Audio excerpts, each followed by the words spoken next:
Shalom, selamat pagi, selamat berjumpa kembali bersama Gereja Toraja Jemaat Bogor dalam saat teduh bersama edisi Sabtu 14 Maret 2026.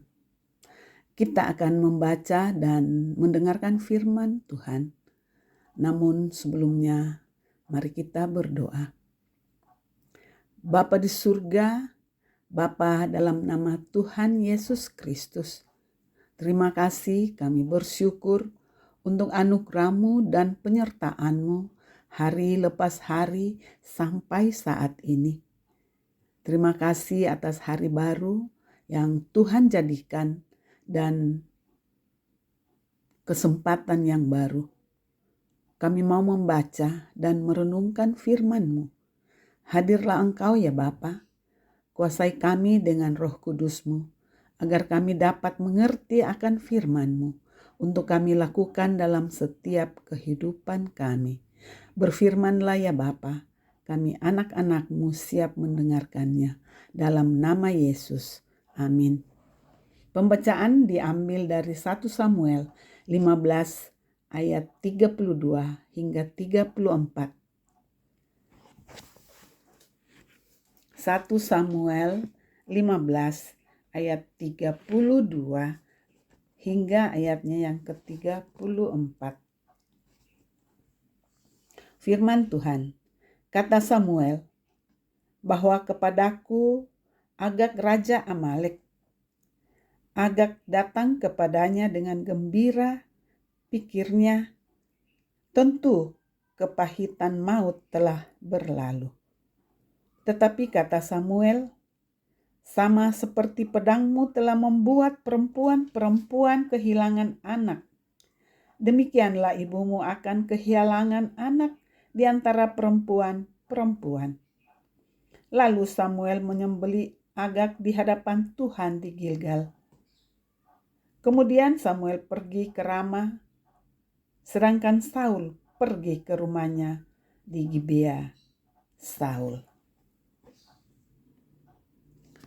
Jemaat yang kekasih di dalam Tuhan, tema bacaan kita saat ini adalah ketaatan adalah persembahan. Kameng kaolan yamo bemala. Kisah dalam pembacaan hari ini berawal dari ketidaktaatan Saul yang diperintahkan melululantakkan bangsa Amalek, bahkan sampai ternak-ternaknya. Akan tetapi Saul lebih memilih takut kepada rakyatnya ketimbang taat kepada Tuhan. Dapat kita baca di ayatnya yang ke-24 tadi. Hal yang dilakukan Samuel dalam bacaan lebih kepada caranya untuk menuntaskan tugas diberikan kepada Saul yang tidak diindahkannya. Saul adalah raja yang ditunjuk oleh Tuhan sendiri, tapi pada akhirnya gagal menjadi raja yang dikenan Tuhan karena tidak taat dan lebih memilih takut kepada rakyatnya. Karena itu Tuhan menyesal menjadikan Saul menjadi raja Israel. Ternyata ketaatan jauh melampaui kurban syukur, karena ketaatan merupakan hal yang tulus, lahir dari kesadaran dan hati yang mendalam. Kurban syukur dapat dimanipulasi, bahkan disertai dengan ketidaktaatan yang terselubung. Lantas, bagaimana hubungannya dengan kehidupan beriman kita hari ini? Gereja Toraja berada pada paham imamat orang percaya, yaitu raja, nabi, dan imam. Secara khusus, raja berarti kita adalah orang percaya bertanggung jawab mengurus kasih karunia yang ada padanya dan menata hidupnya berdasarkan firman Allah. Kasih karunia tersebut dapat berupa harta, talenta, kebijaksanaan, atau apapun yang dikaruniakan oleh Tuhan kepada kita. Dengan demikian, ketaatan kepada Allah adalah hal yang mutlak. Bahkan hal itu adalah kurban syukur atau persembahan yang paling nyata dalam hidup kita. Bisa saja kita takut atau goyah menjalankan fungsi kita sebagai raja karena desakan orang lain atau takluk pada kekhawatiran kita. Pilihan kita hanya satu, yaitu taat kepada Tuhan. Jangan sampai Tuhan pun menyesal kepada kita karena tidak menjadikan hidup kita ini sebagai persembahan kepadanya. Amin. Firman Tuhan. Kita berdoa.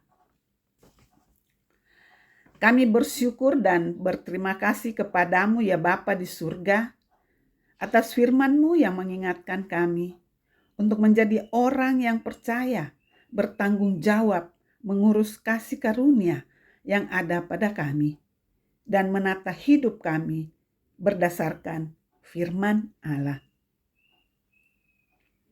Ajarlah kami Tuhan senantiasa taat kepadamu dan mempersembahkan hidup kami seutuhnya ke dalam tangan pengasihan-Mu.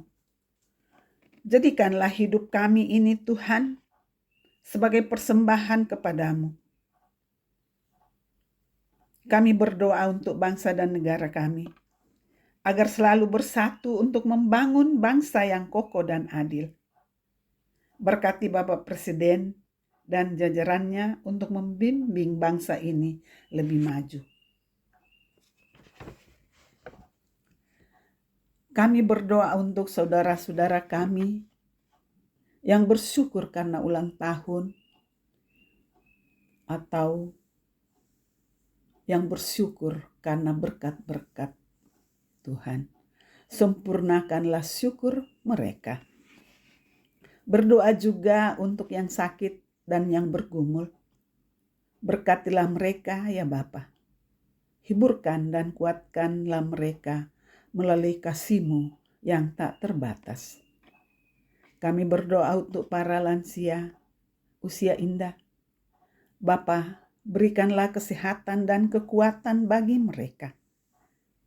Ya Bapa, kiranya Engkau memelihara tubuh mereka dari segala sakit penyakit dan kelemahan.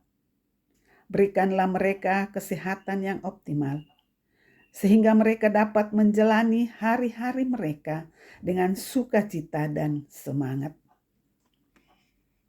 Ampuni salah dan dosa kami ya Bapa di surga, dan terimalah doa permohonan dan ucapan syukur kami, yang kami bawa hanya di dalam nama Yesus, yang telah mengajar kami berdoa, Bapa kami. Bapa kami yang di surga, dikuduskanlah nama-Mu, datanglah kerajaan-Mu, jadilah kehendak-Mu di atas bumi seperti di surga. Berikanlah kami pada hari ini makanan kami yang secukupnya, dan ampunilah kesalahan kami, seperti kami juga mengampuni orang yang bersalah kepada kami, dan janganlah membawa kami ke dalam pencobaan, tetapi lepaskanlah kami daripada yang jahat. Karena Engkaulah yang empunya kerajaan dan kuasa dan kemuliaan sampai selama-lamanya. Amin. Demikianlah saat teduh. Shalom. Sampai berjumpa kembali pada renungan berikutnya. Tuhan memberkati.